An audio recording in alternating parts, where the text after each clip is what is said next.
Coming up on Pet Heroes, a young woman is saved by her horse during a hazardous cross-country journey. And another special horse gives its disabled rider a shot at glory.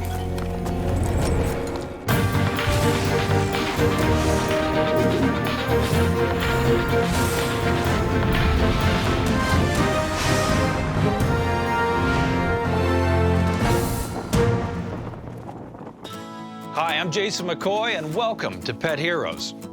Our history with horses spans thousands of years, resulting in a unique bond between horse and rider. But what is the impact of that relationship? Well, here are two stories of special horses that helped shape the lives of their riders.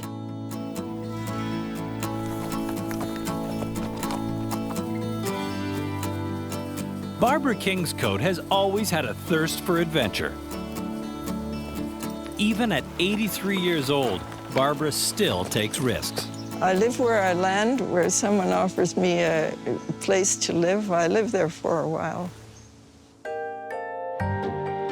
It was 1949, and at the age of 19, Barbara's adventurous spirit would send her on a cross-country trek with the help of Zazie, a horse who saved Barbara's life not once, but twice.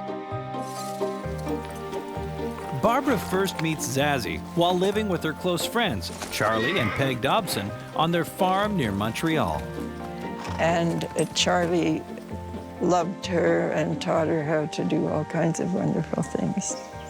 And in the fullness of time, he let me ride her, or let her take me up to the bush and teach me how to ride. Financial difficulties prompt Charlie and Peg to think about moving out west. They can live with Peg's parents on their farm near Lytton, BC. But there's a problem. Charlie can't afford to move his animals.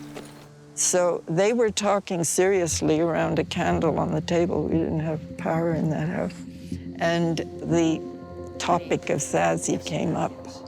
Charlie said, I may have to have her destroyed.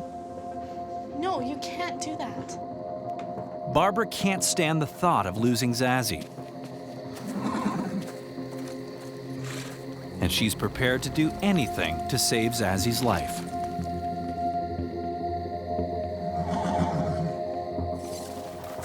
Ranch owner and horse expert Makenny knows what it takes to develop a successful relationship between a horse and rider. You can train horses to do things, and then you can also bond with a horse. They're different. Trust is the thing that you have to develop in order to achieve that bond. And that comes with time. You've got to take things slow and understanding the horse's gut feelings there as well as you do. The next day, Barbara finds Charlie and Peg, and she's prepared to make them an offer. I know what we can do. I have it all figured out. I said, I'll ride her out to BC. Oh, Barb, is all Peg would say. And Charlie, he knew I'd probably do something crazy. So he kind of kept quiet. And I sat quietly there and was planning for my trip. Charlie and Peg reluctantly decide to let Barbara ride Zazie across the country, a distance of more than 5,000 kilometers. They know she'll face dangers on the road, but they also know they can't talk her out of it. There was Zazie. Someone gave me a saddle, and somebody else gave me a rifle. And I had $100 to take with me, and off we went. Zazie was part Canadian horse, a rare and hardy indigenous breed, like the ones raised today by Barbara's friends, Shane and Patty Judy. Canadian horses are very strong. They have very good legs and feet. They have good minds on them. They're a thinking horse. We had other horse breeds before, and we've kind of gone with the Canadians over the other breeds because they're so versatile and strong and hardy. If I was going across the country, I would go on a Canadian horse. 2 months and more than 1,000 kilometers later, Barbara and Zazie find themselves in trouble when they run out of water. We came to a place where there was very little surface water to be found. And we slept among poplars there just on the side of the road without water to drink. And the mares should always have water, you know, at each end of the day at least. In the morning, we got moving again quite early and watched for water and found no water. Then we came upon a little blue lake shimmering in the sun. Zazie, there's a lake, there's water, come on. And Zazie walked down there to the edge of the sod, wouldn't go any further. I was thirsty, and so I thought, I'm going to go out there and get a drink. If she doesn't want to go get one, that's her tough luck. I swung down and walked. My first step was harmless, and then when I took another step... Zazie! Barbara now realizes why Zazie held back. The unassuming dirt is actually deadly quicksand. We had to get out of it.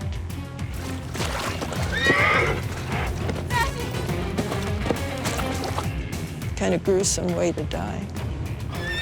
If you start to sink, you can't turn it around. There's no way out. There's a vacuum underneath.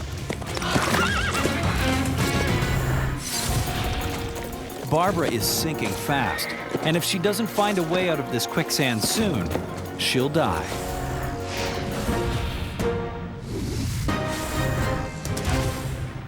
Midway through a difficult cross-country journey, Barbara Kingscote and her horse Zazie find themselves in serious trouble. A desperate search for water has led them down a dangerous path. Barbara is almost waist-deep in quicksand and sinking fast. Zazie! Heeding Barbara's pleas, Zazie makes one final effort to pull back. She reared back with that powerful hindquarters and pulled the two of us to safety. She put us both on the sod.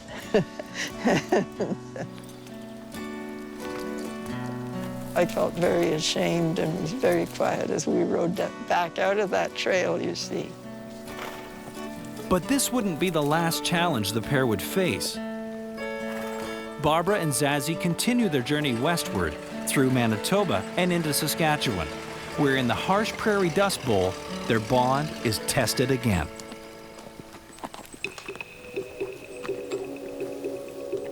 That day was a very hot day.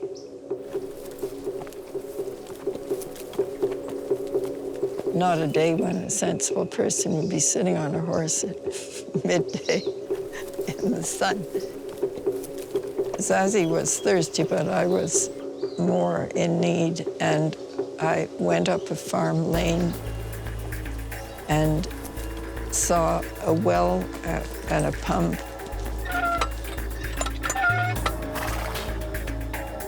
There wasn't any water.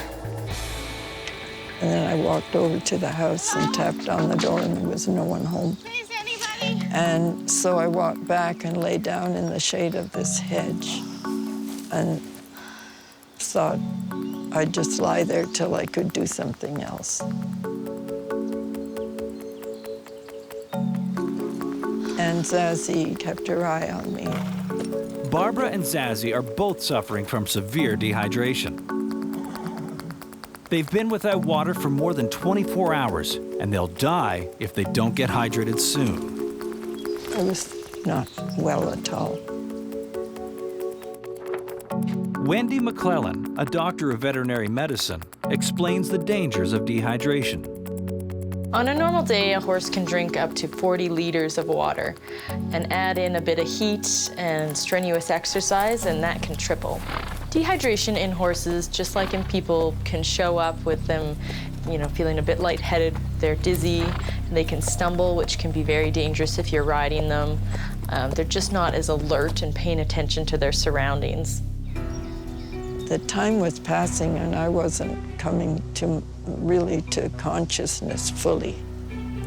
And she began to nudge me and encourage me. Zazie, sensing that Barbara is in trouble, refuses to give up. When she nudged a bit, then I could get a hold of, a leg and pulled myself up and pulled myself somehow onto the saddle. And then she turned out to the road again, and we traveled along the road. Zazie and Barbara slog along for what seems like an eternity. Hope is fading, and the sun is beating down on them. Then finally, a miracle. She just found her way until we came to a place where there was a little store. And that's where we both got some water.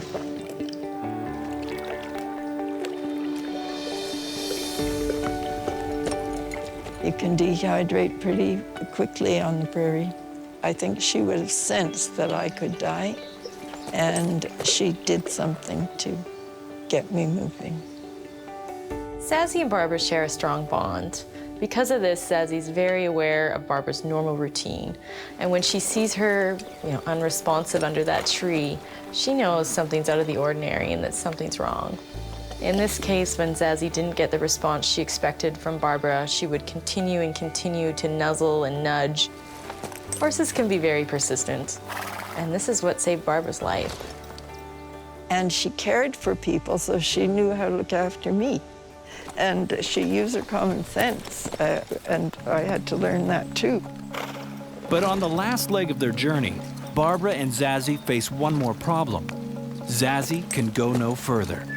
The saddle is worn down and chafing badly, and the pain is unbearable. I took off that saddle once and for all, forever. And so off we went. Their epic journey, covering a distance of more than 5,000 kilometers, ends with Barbara walking beside her beloved companion. It was a wonderful trip. I think Zazie was bonded to me in such a way that we needed each other. The long journey and the bond that Barbara formed with Zazie would live on to define the rest of Barbara's life. That whole experience shared with the horse profoundly changed my life. Following her incredible journey with Zazie, Barbara dedicated herself to becoming a veterinarian. To become a female veterinarian in the early 50s would have taken a lot of courage. Society didn't approve of it, the veterinary profession didn't approve of it. Barbara was a real pioneer, and now over 85% of vet students are female. And at the age of 76, Barbara added another title to her resume: author. Barbara's words of inspiration, hope, and simplicity continue to touch readers everywhere. Coming up, can a special horse help a young girl overcome adversity?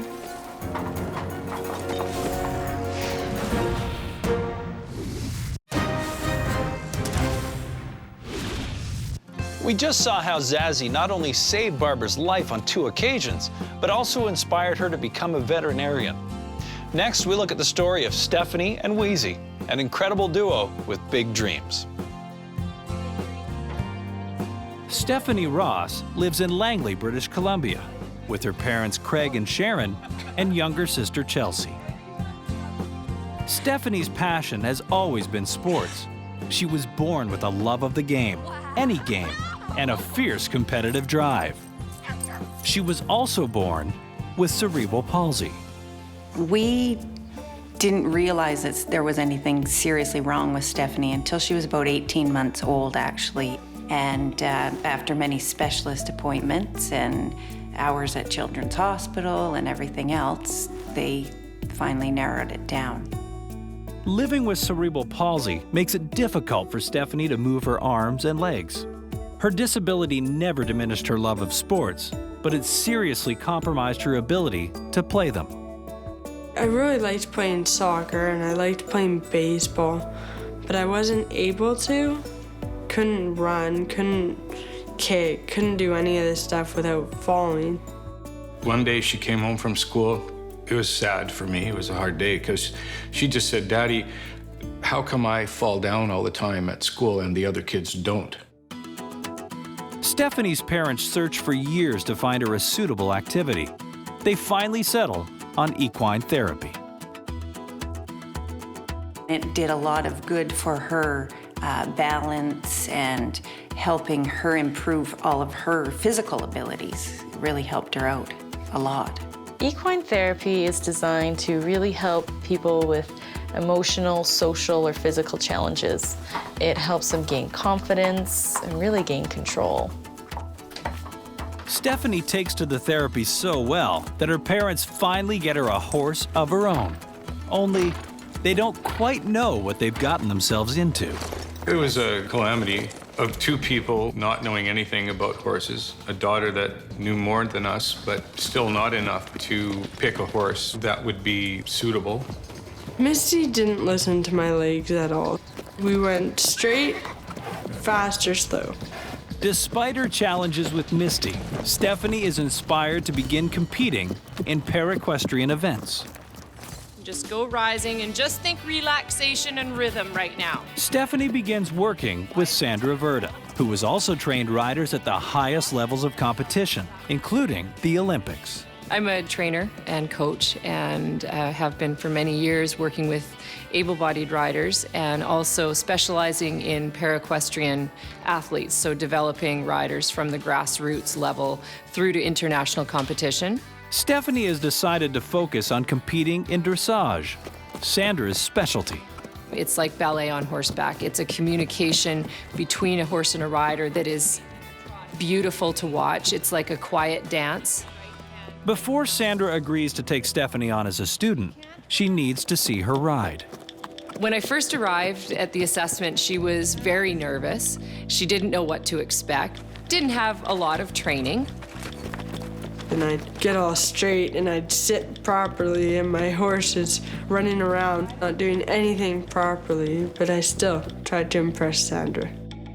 Sandra recognizes Stephanie's skills, but tells her that Misty is not the horse to help her realize her dreams. If Stephanie's going to compete seriously, she's going to need a different horse. Sandra introduces her to Wheezy. When I first met Wheezy, it was another intimidating moment because I had never ridden a horse that had any sort of proper training. When Stephanie got on, she just stood there. It was like she knew that this was her person and she was gonna look after her. It was really something. It was really fun. It was a little bit scary getting on her.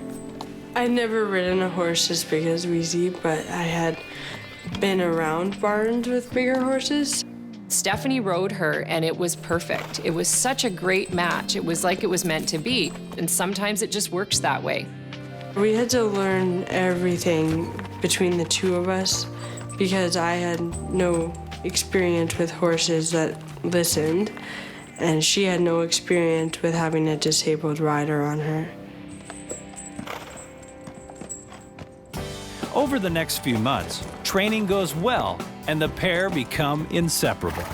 When you watch Wheezy with Stephanie, she's kind of snuggly with her. She's very aware of Stephanie. Stephanie, you know, she might trip sometimes when she's working around her, and Wheezy just stands really still. She doesn't get scared. She doesn't jump sideways. She just stands and waits. Patience and understanding, I'd say, is how trust develops between a horse and a rider. It goes both ways. Rather than just trying to be in control, you have to also understand what the horse is thinking and take into consideration his feelings.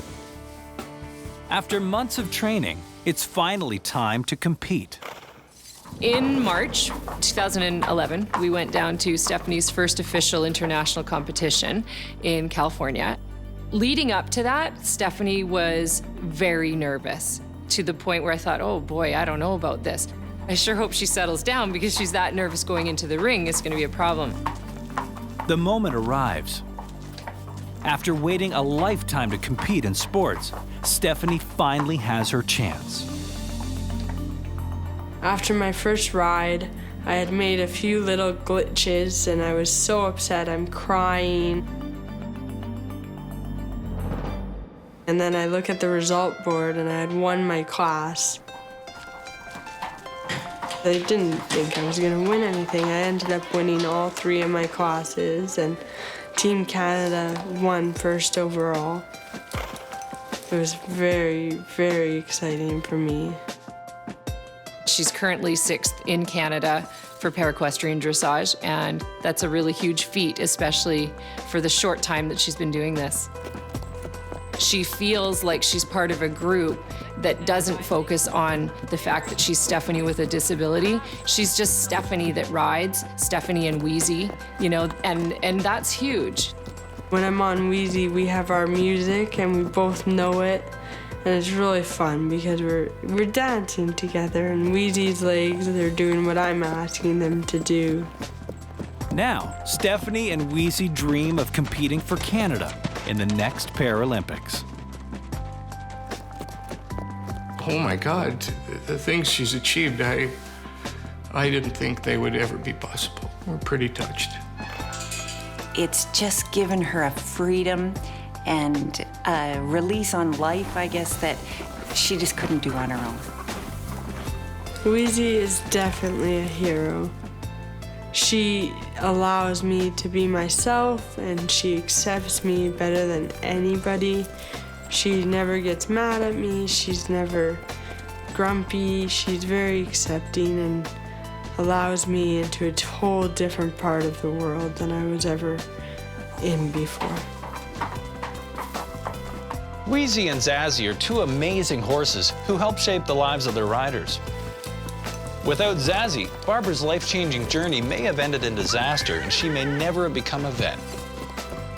Wheezy was the missing piece of the puzzle for Stephanie, allowing her to finally become the award-winning athlete she always believed she could be. For more information, visit cmt.ca/petheroes.